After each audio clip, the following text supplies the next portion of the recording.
Bonjour, hello, Kalimera. Aujourd'hui, je vous propose un petit tuto d'aquarelle. Par exemple, là, je suis allée cueillir des petites capucines dans le jardin et on va voir ensemble pour les peindre. Donc, je vous présente les outils. Déjà, les pinceaux à laver. Donc, avec, il y en a déjà un qui s'échappe. Avec ici la virole. Et ce n'est pas la petite virole comme, Ni les grandes? ni la grande, comme me suggérait la voix. Donc des pinceaux à la vie en des petits grilles, hein. Donc là, je pense que je ne sais plus combien c'est, ça doit être des 12, ouais, au moins 12. Mais bon, la nomenclature a changé. Là, c'est un petit gris aussi, mais un pinceau rond. Donc ça, c'est Marc Raphaël. J'ai aussi un petit pinceau langue de chat dont je me sers de temps en temps. Petit gris aussi toujours, petit gris pareil. Et alors j'ai d'autres pinceaux, des pinceaux à réservoir. Donc là, voilà, on met son eau dedans. Ça c'est pratique, mais surtout quand on s'en va en vadrouille, qu'on n'a pas d'endroit pour mettre un pot d'eau ou que c'est compliqué. Enfin quand je suis en voyage, en tout cas, ceux-là je les prends. Parmi les pinceaux, j'ai également, je l'ai dans les mains, un pinceau traceur, donc ou un pinceau à filet. Celui-là, c'est pas une martre, hein, c'est un pinceau en synthétique et c'est largement suffisant. Donc si vous voulez comparer par rapport à un autre pinceau, en fait, les poils sont quasiment 2 fois plus longs. Voilà. Donc ça, c'est pour les outils. Alors, ce qu'on va faire, donc là, j'ai fait le dessin pour m'avancer. Je ne sais pas si vous le voyez bien. Et ce qu'on va faire, donc, moi, je fonctionne toujours avec 2-3 pinceaux dans les mains. Je vais prendre mon pinceau à la vie et je vais commencer, par exemple, par mouiller la fleur ici, donc celle-là. Donc, je vais faire un petit mélange de couleurs. Alors, je vais mouiller 2-3 pétales, pas plus. Vous faites attention quand vous mouillez parce que forcément, le pigment va aller là où il y a de l'eau. Donc, essayez d'être relativement précis. C'est pas forcément compliqué, mais c'est pour ça, moi, que je pose ma main parce que je trouve que c'est plus pratique comme ça. Et là, je vais prendre surtout mon petit pinceau. Et la magie, j'adore l'aquarelle pour ça. Ça fuse tout seul.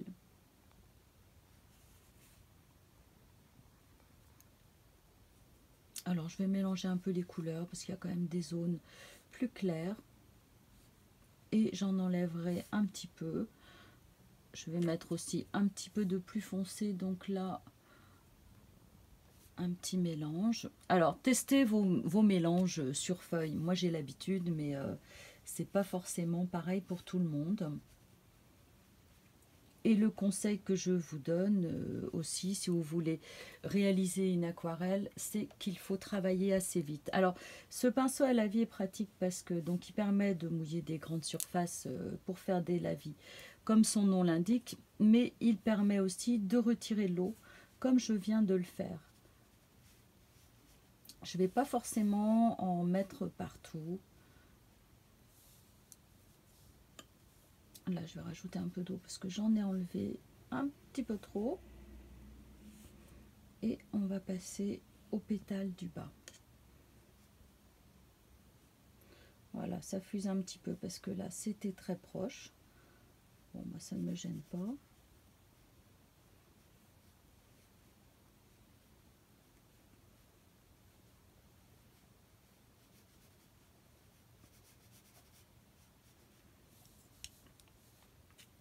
Donc là, le orange de cadmium.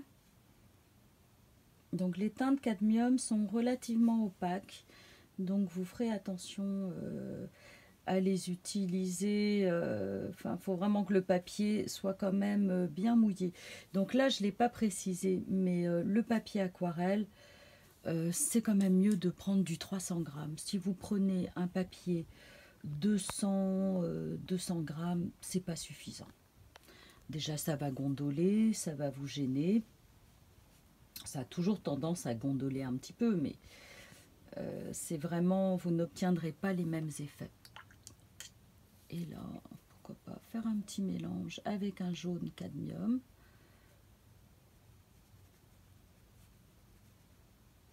Donc là, voilà, on va laisser sécher cette partie-là. Et du coup, je vais m'avancer vers les feuilles. Ah oui, j'aurais peut-être quand même pu traiter cette zone-là, donc avec un petit jaune citron. Et si ça remonte un peu, ça n'en est que mieux. Voilà. Donc là, je vais laisser sécher. Je remanie juste un tout petit peu parce que je vois que l'aquarelle ne s'est pas mise exactement là où je voulais. On la laisse fuser, mais bon, hein, on dirige quand même le truc, c'est mieux. Et je vais passer à la feuille qui est ici. Donc là, j'ai préparé mes couleurs. J'ai un mélange en fait de vert de hooker très très léger avec du bleu outre-mer. Ici, j'ai du vert de vessie et là, j'ai du vert de hooker que je vais remuer un petit peu parce que on avait déjà fait un petit essai. J'ai gardé les couleurs et du coup, le pigment est retombé. Donc là, on lave bien son pinceau pour remouiller. Là, j'ai pas pris le pinceau à la vie parce qu'en fait, la zone est quand même relativement petite.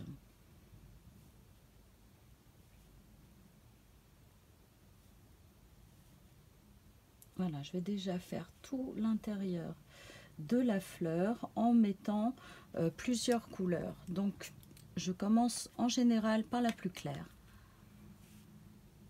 Il y a une bonne raison, c'est pour pas l'oublier. Parce que sinon, elle passe un petit peu à la trappe quand on rajoute une autre couleur. Voilà.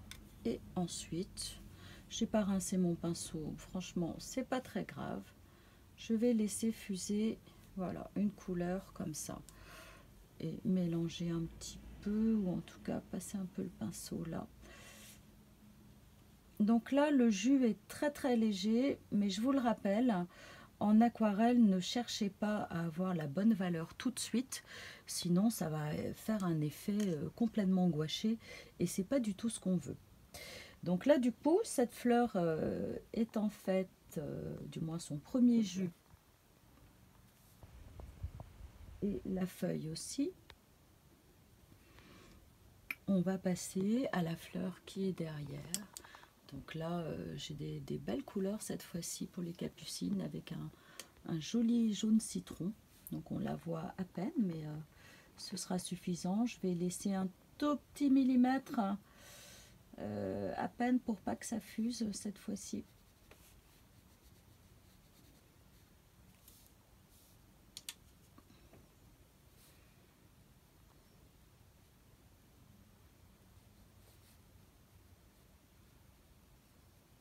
Je ne cherche pas à remplir à tout prix, puisque on le voit, il y a quand même des zones beaucoup plus claires.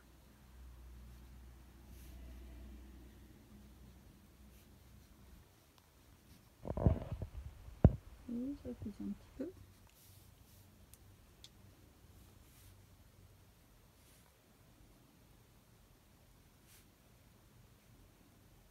Je crois qu'en fait je me suis trompée de fleur. Celle-là, c'est celle qui est derrière, donc elle est. Je vais mettre un cadmium plus foncé. Voilà. Bon, il y a toujours moyen de réparer des petites erreurs, mais c'est vrai que dans l'ensemble, il faut être quand même relativement précis. Ce qu'on va voir maintenant, ça va être pour les feuilles et pour les tiges. Ici, on va faire un courant d'eau. Alors, je vais approcher plus précisément parce qu'en fait, il n'y a pas forcément qu'une seule couleur. Donc moi, je vois du vert de vessie, mais je mettrais bien un petit peu de jaune citron aussi pour faire un dégradé.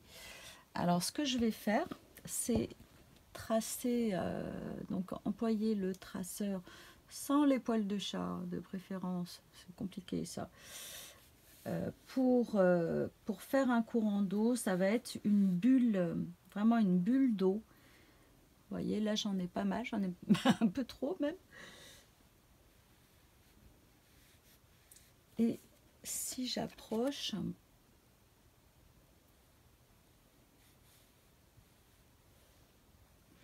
voilà, normalement on peut voir qu'il y a quand même une certaine épaisseur. Tu arrives à voir? Ouais. Ouais. Ok. Alors, ce que je vais faire pendant que tout est frais, donc les pigments sont déjà prêts, je l'ai déjà dit, je commence par la teinte la plus claire. Et ensuite, je mets une teinte un petit peu plus foncée, ici le vert.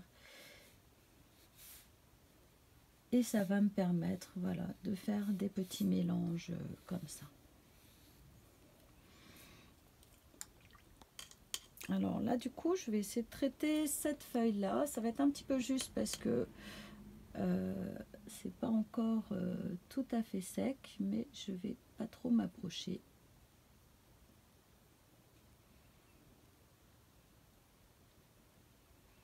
Voilà, je répartirai avec le petit pinceau.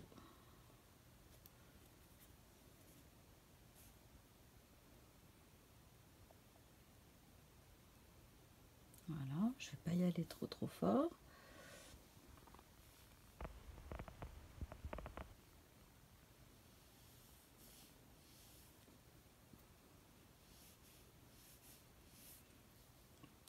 Donc là, même opération.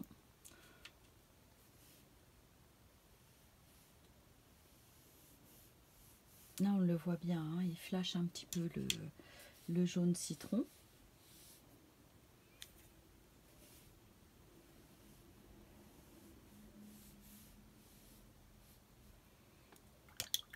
Voilà, et là, on va attendre un petit peu que ça sèche. Alors là, on peut voir que le papier est complètement sec. On peut le voir déjà quand on passe la main derrière, il n'est plus frais. Ça, c'est très important. Et du coup, on va pouvoir reprendre. Alors, je vais revenir sur le courant d'eau parce que je pense que c'est quand même une notion importante. En tout cas, vous pouvez l'utiliser pour tous les végétaux. C'est quand même assez pratique et on peut se permettre de faire des petits effets. Donc là, c'est vrai que sur les branches les tiges, je veux dire, de capucine, c'est assez limité, mais par exemple sur des branches de rosier, ça peut être vraiment très joli.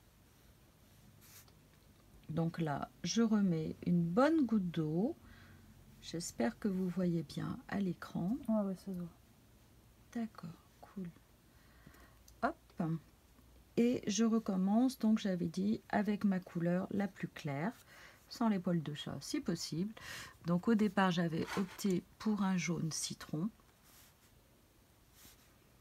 Donc il est un peu vif comme ça, mais on sait qu'il va être un peu dilué, noyé dans le courant d'eau, donc c'est pas grave.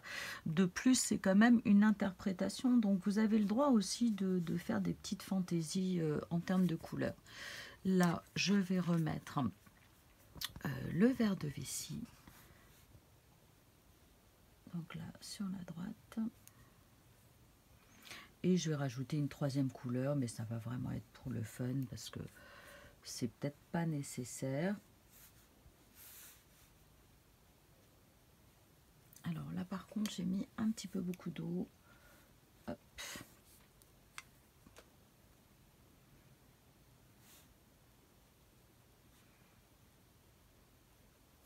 Et je vais mettre une couleur beaucoup plus foncée pour apporter du contraste.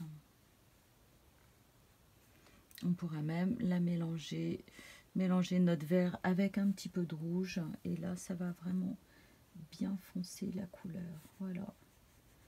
Et ce sont des effets que on pourra conserver au séchage.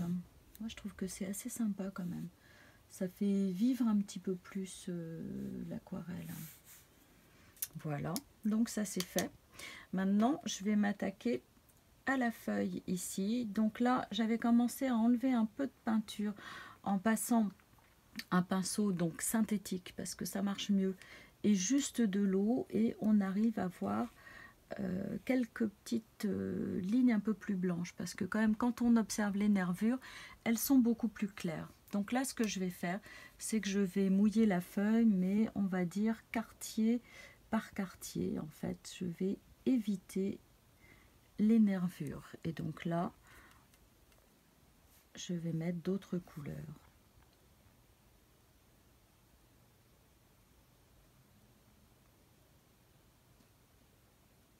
Donc là, on y va avec délicatesse, bien sûr. On n'est pas du tout obligé de remplir tout l'espace.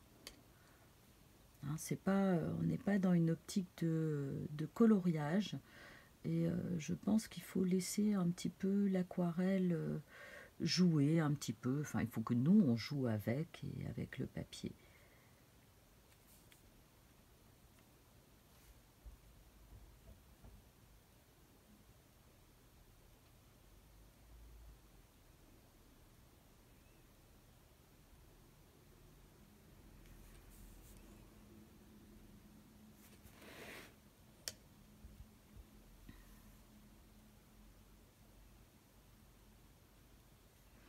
Donc, je rappelle la consigne, hein. Le truc, c'est qu'il faut quand même essayer de peindre assez rapidement, parce que j'ai remarqué que, en général, quand les gens veulent bien faire, ils y passent du temps, et c'est vraiment l'ennemi de l'aquarelle.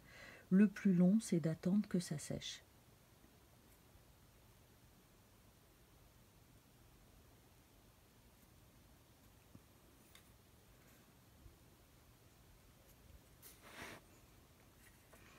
On peut même superposer un petit peu les couleurs.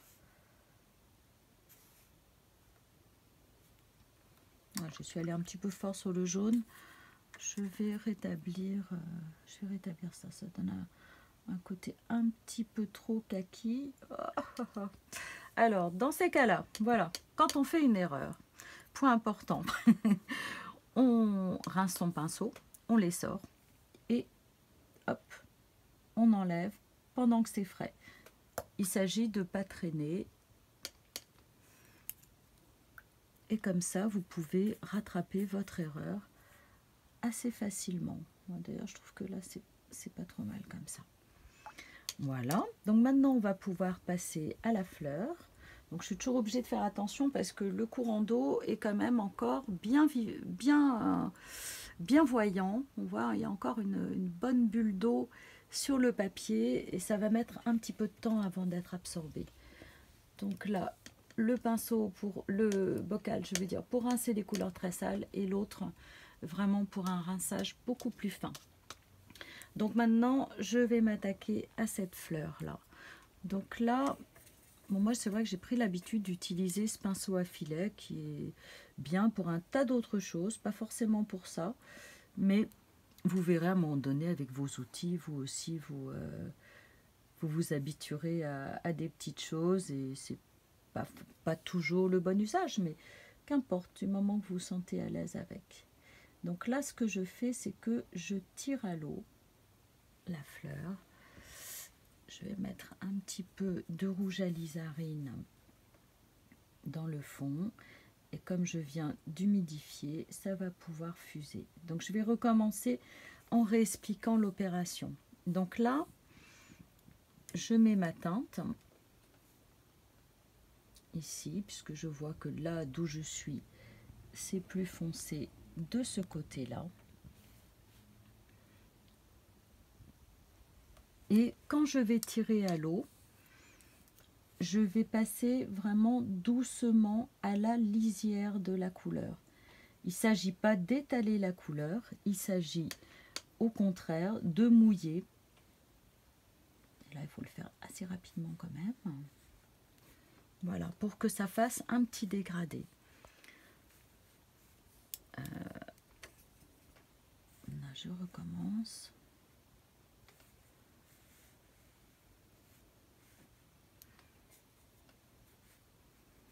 Ici, un petit peu plus foncé au cœur.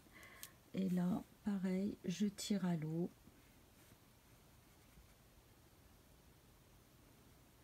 Et là, du coup, on va vraiment jusqu'au bout de notre dessin. Si on s'arrête avant, ça va faire en fait une trace. Et je sais qu'en général, vous n'aimez pas trop ça.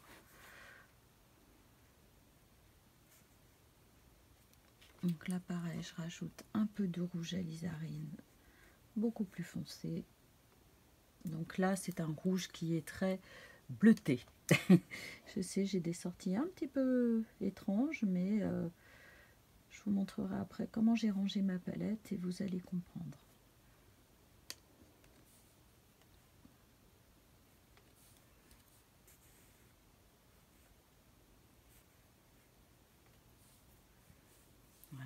Et la dernière, je rince mon pinceau, là cette fois-ci.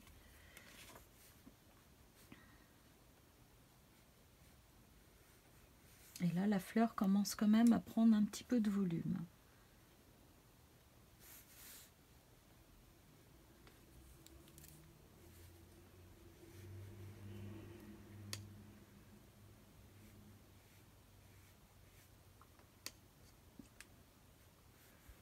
J'aime bien l'orange de cadmium.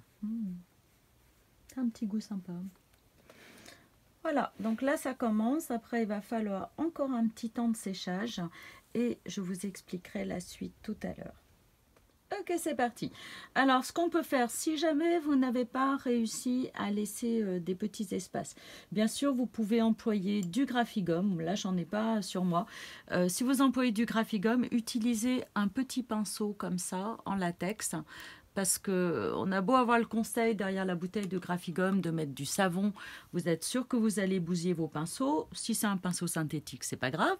Si c'est une martre, ça va vous ennuyer un petit peu. Le prix n'est quand même pas le même. Donc, si vous n'avez pas réussi, moi je n'aime pas trop le graphigum. Ceci dit, c'est quand même bien pratique. Mais ce qu'on peut faire de temps en temps avec un petit pinceau comme ça, synthétique, ça marche mieux qu'avec un pinceau en poil de martre. On peut délaver la surface vraiment sur une toute petite zone. Bon, évidemment, là, ça ne marche pas, peut-être toujours comme ça.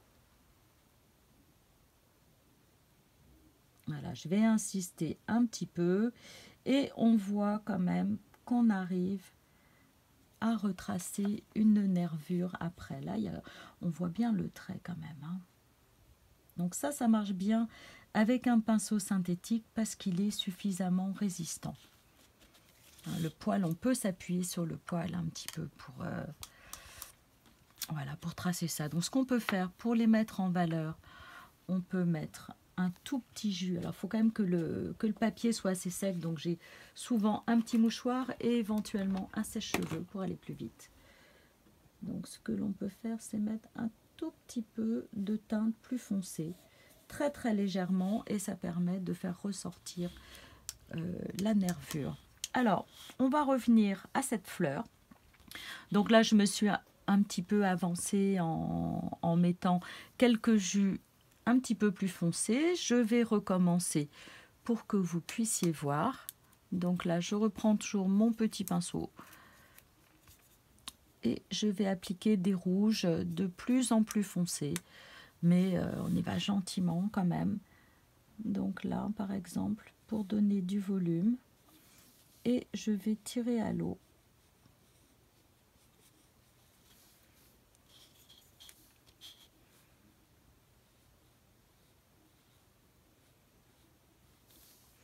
Voilà, ça va creuser un petit peu la fleur.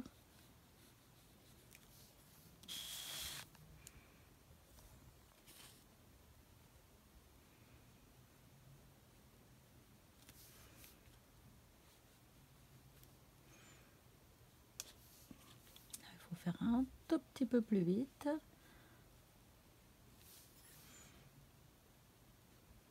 Je vais mettre un petit jus un peu plus foncé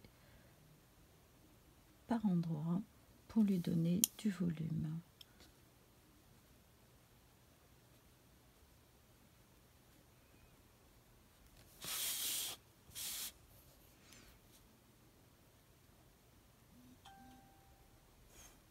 Je crois que j'ai oublié de mettre le mode avion.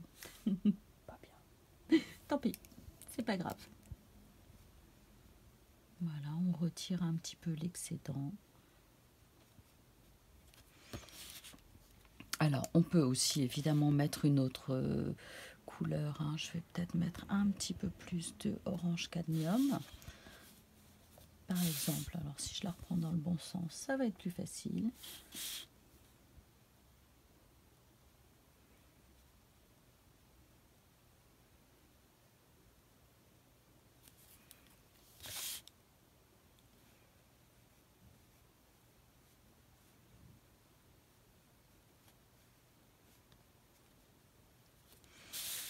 Voilà, et là, on va même passer à des coups de pinceau que l'on ne va pas du tout diluer.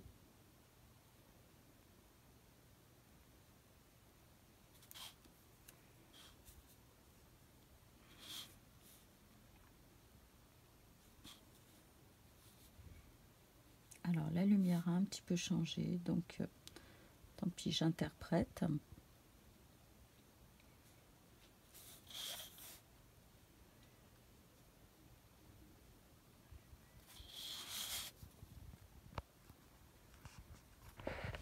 Et pour finir, donc là, je vais prendre une peinture assez pâteuse et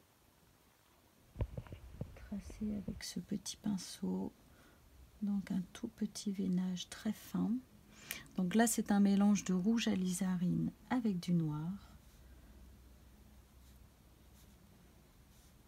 Et on essaye de respecter, il faut quand même un petit peu d'eau parce que là, c'était trop pâteux. Donc là, il faut quand même mieux avoir un petit peu la main légère.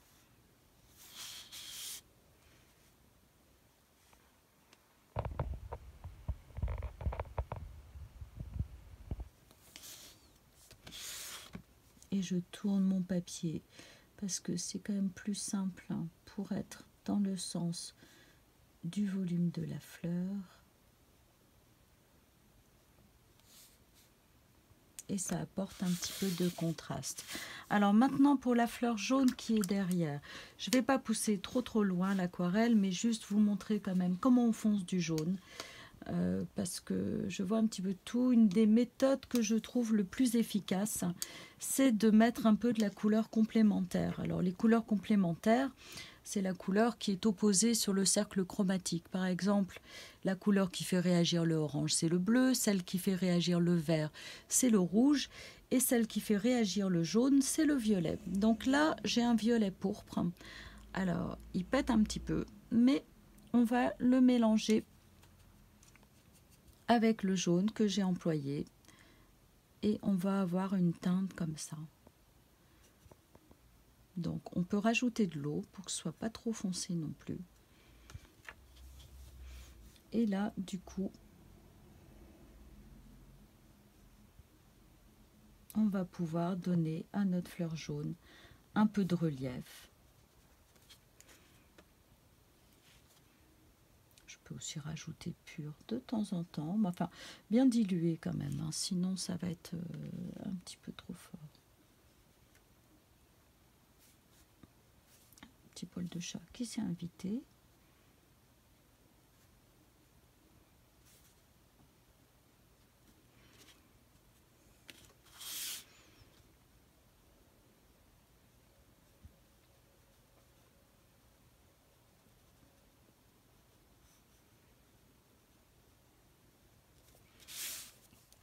Alors je peux choisir de les laisser mes coups de pinceau apparents, ou je peux choisir de les tirer à l'eau. Donc là, je vais le faire sur cette partie-là.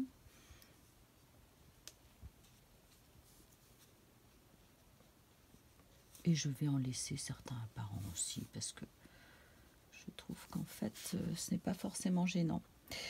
Voilà, j'espère que cette aquarelle vous a plu et on se retrouvera bientôt pour d'autres vidéos. En attendant, vous pouvez toujours chercher mon compte Facebook, donc c'est Isabelle Duret, Croque en stock, carnet de voyage, et autrement le compte sur, je sais plus, déjà mon Insta. compte.